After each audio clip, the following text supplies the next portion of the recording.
Leonardo DiCaprio notices a homeless mother living in her car with her baby wrapped in mismatched blankets, struggling to stay warm on a cold night. Her exhaustion is evident, and the faint cries of the baby echo in the silence of the parking lot. What Leonardo does next will not only change their lives, but leave you absolutely speechless. Before we continue this story, let us know where you're watching from. If you enjoy stories like this, subscribe to the channel, because tomorrow we have another special story for you. Leonardo DiCaprio left the supermarket carrying 2 shopping bags in one hand. The night was crisp, and a gentle breeze made the trees around the parking lot whisper softly. He adjusted the hood of his jacket and glanced around, a reflex he had developed over the years, always observant but never hurried.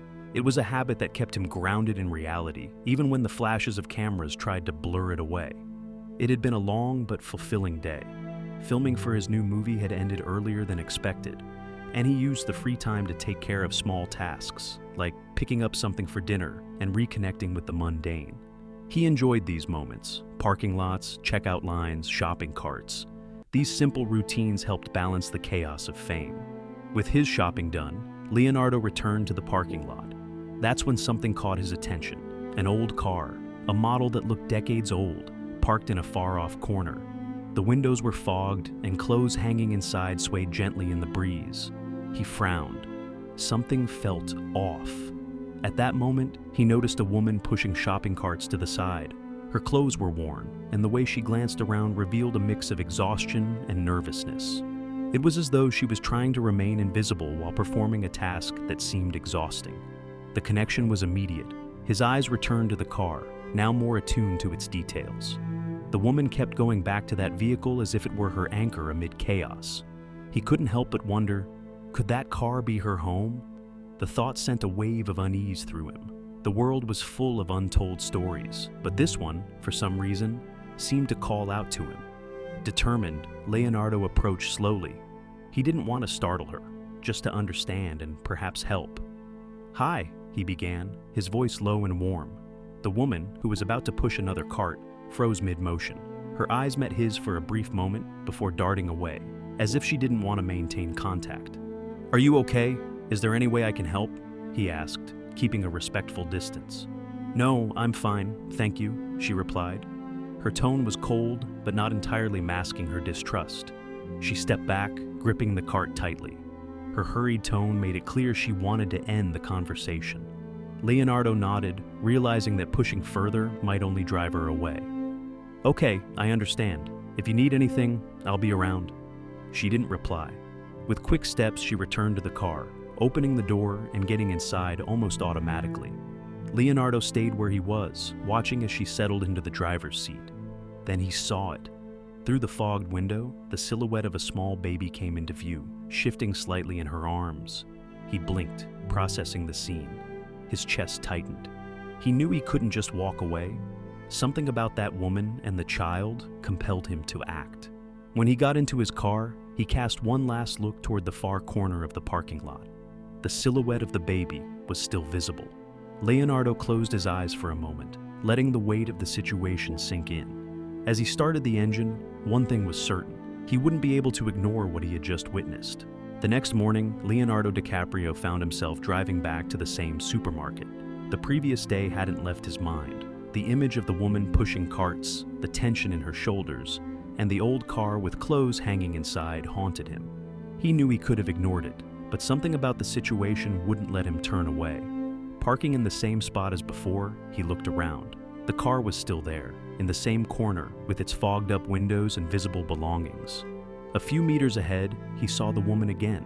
This time, she was carrying a plastic bag in her hands as she walked toward the vehicle. Leonardo waited, watching from a distance as she placed the bag in the back seat. After she got into the car, he grabbed 2 things he had brought from home: a bottle of mineral water and a new blanket still in its original packaging. He knew any gesture needed to be discreet, something that wouldn't make her feel exposed.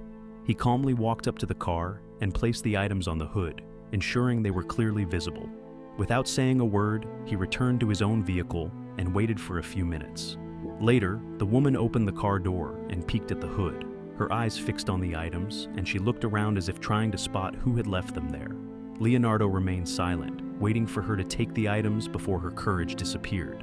Hesitating, she finally grabbed the bottle of water and the blanket. He noticed her lips moving as if she murmured something, but he couldn't hear it. Once she took the items, she hurried back into the car and shut the door. Leonardo started his car and left the parking lot, feeling a mix of relief and frustration.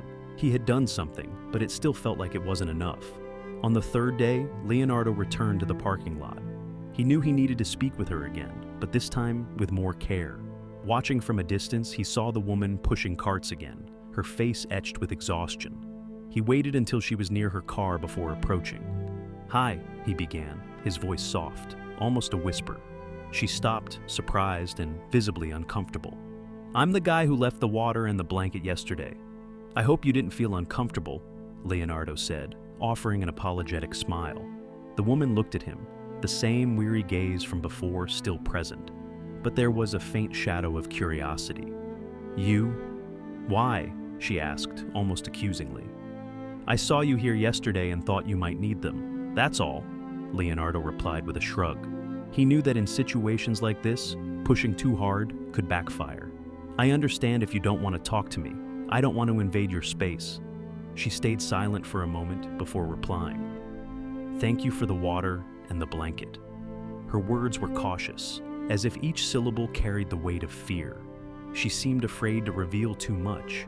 Leonardo nodded, respecting her pace. "I just want to help if you'll let me, and if you don't, that's fine too. But sometimes, accepting help isn't weakness, it's just a way to move forward." The woman didn't respond directly, but Leonardo noticed a slight relaxation in her posture. She still seemed reluctant, but the brief gratitude was progress. He decided not to push her further. Leonardo was about to return to his car when a sound caught his attention. It was the muffled cry of a baby coming from inside the car. He stopped and looked in her direction, but didn't ask questions. The sound seemed to unsettle the woman, who hurriedly opened the car door and began rocking the baby in her arms. He hesitated for a moment before speaking. "Do you need anything for him? Formula, diapers, anything he might need?" The woman looked at him, her eyes gleaming with exhaustion. Her first instinct was to refuse, but Leonardo noticed something shift in her expression. The mother, constantly fighting an internal battle between her pride and her desire to protect her child, was losing that battle. I need milk," she finally said, her voice almost inaudible. Leonardo nodded, sensing that this small gesture of acceptance was a significant breakthrough. "Wait here. I'll be back in a few minutes." Without waiting for a response, he headed toward the supermarket. When he returned with a bag of supplies, powdered milk, diapers, and a pack of wipes, the woman seemed more suspicious than ever, but accepted them. She murmured a thank you, holding the items carefully, as if they were the most precious things she had ever received. As she adjusted the baby in the car, Leonardo stood by her side. "I know it's none of my business, but if you need anything else, I'll be around," he said. She hesitated before responding, her voice barely audible. They weren't supposed to be like this. Her tone was low, almost a whisper, but Leonardo could sense the depth of pain in her words. That sentence was more than just a lament. It was a silent cry for help. Leonardo knew then that this was just the tip of the iceberg. The story behind this woman and her baby was about to change his life, and he was ready to face whatever came next. The next day, Leonardo returned to the parking lot. The scene was the same, but something about the woman's demeanor seemed different. She was outside the car, cradling the baby in her arms, staring into the distance with a look that blended exhaustion and resignation. He knew he needed to approach her carefully. "Hi," he said, keeping a respectful distance. The woman raised her eyes, surprised but less defensive than before. "You came back," she replied, her voice carrying more curiosity than distrust. Leonardo gave a small smile. "I said I'd be around. I hope you didn't feel pressured yesterday." She shook her head slowly. "No, it was kind of you." He realized it was the right moment to try something more. "Can I sit?" he asked, pointing to the curb near her car. She hesitated but nodded. Leonardo sat, resting his arms on his knees and letting a brief silence settle before speaking again. "You don't have to tell me anything you're not comfortable sharing, but can I ask your name?" The woman looked at him for a moment before answering. "Emily." "Nice to meet you, Emily," he said sincerely. "And the little one, what's his name?" She glanced down at the baby, who now seemed calmer. Oliver? Leonardo smiled.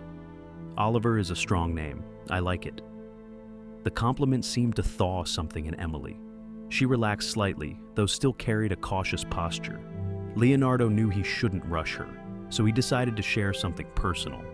You know, I've been through some tough things too, he began, keeping his voice gentle. I've lost people who were my whole world. There were moments I didn't think I could keep going, but somehow I did. It wasn't easy, but I had help. And sometimes, accepting help is what saves us. Emily listened silently, her eyes fixed on the baby. When she finally spoke, her voice was low, almost a whisper. Sometimes it feels like I'm alone in the world, and no one cares. Leonardo shook his head slowly. I care, he said firmly. I know we don't know each other, but I want to help if you'll let me. She didn't respond immediately, but something in her expression seemed more open, more vulnerable. Later that night, while Emily slept in the car with Oliver in her arms, Leonardo returned quietly to the parking lot. He carried bags filled with baby food, hygiene items, and toys carefully. He placed everything by the car door, along with a handwritten note for Emily and Oliver. No strings attached, just care. The next morning, when Emily woke up and found the items, her emotions were conflicted. She held the toys in her hands, her eyes welling with tears. It was a simple gesture, yet it carried so much meaning. Part of her wanted to reject everything, to hold on to the control she still felt she had. But another part of her knew this was exactly what she needed. She looked around, but Leonardo was already gone. Yet something inside her had started to shift. The following day, Emily made the decision to talk to Leonardo. When he appeared in the parking lot, she called out to him before he could approach. Thank you, she said, holding one of the bags he had left. This means a lot. Leonardo smiled. I'm glad it helped, and if you need anything else, just let me know. Emily hesitated for a moment before speaking again. I don't usually talk about this, but she took a deep breath as if summoning the courage to continue. I lost everything, my husband, my home, my life, and what happened after. It's still hard to believe. Leonardo looked her in the eyes, his face serious but full of empathy. He knew she was on the verge of revealing something important, something that would be the next step in rebuilding her trust. You don't have to rush, he said. I'll be here whenever you're ready. Emily swallowed hard and nodded. For the first time in a long time, she felt like someone was truly willing to listen. As Emily looked at Leonardo, her eyes brimming with emotion, she finally let it out. It all started when he died. My husband, she began, her voice trembling. After that, everything fell apart. And then something happened, something no one would believe. Leonardo leaned forward slightly, his expression calm but full of focus. He knew her story was just beginning and that it would be deeper and more painful than he had imagined. Emily took a deep breath, clutching Oliver tightly against her chest. Her gaze drifted into the distance, as if she were diving into memories she had fought to keep buried. It all started a year ago, she began again, her voice trembling. My husband, Liam, died in a car accident. He was coming home from work, just a regular night. Or at least it should have been. Leonardo stayed silent, giving her the space to continue. Emily wiped away a stubborn tear that rolled down her cheek. When the police knocked on my door, it felt like the ground had vanished beneath me. I couldn't even process it at the time. I just remember the officer saying he didn't suffer, but that didn't matter. He was just gone. She paused, her lips quivering as she struggled to maintain control. After that, everything turned upside down. The life insurance didn't cover enough. The bills started piling up. And Liam's parents. She stopped, gritting her teeth. They said I wasn't capable of taking care of Oliver. Leonardo's brow furrowed. They tried to take your son? Emily nodded slowly. They filed for custody, claiming I was emotionally unstable.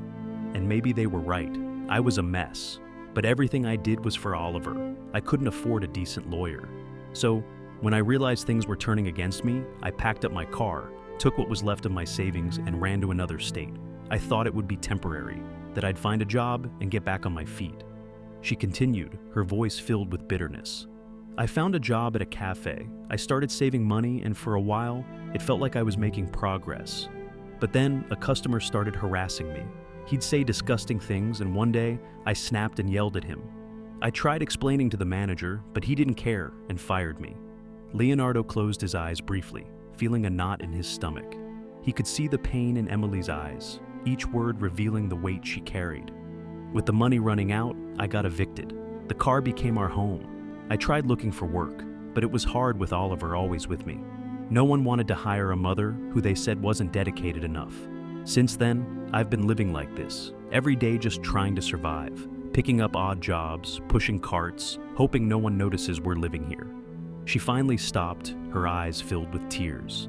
And I know it's wrong. He deserves more. I should be doing better, but I'm just so tired. Leonardo felt his chest tighten as he listened. He leaned forward, resting his elbows on his knees. Emily, he began carefully choosing his words. You're fighting a battle no one should have to face alone, and no one can blame you for that.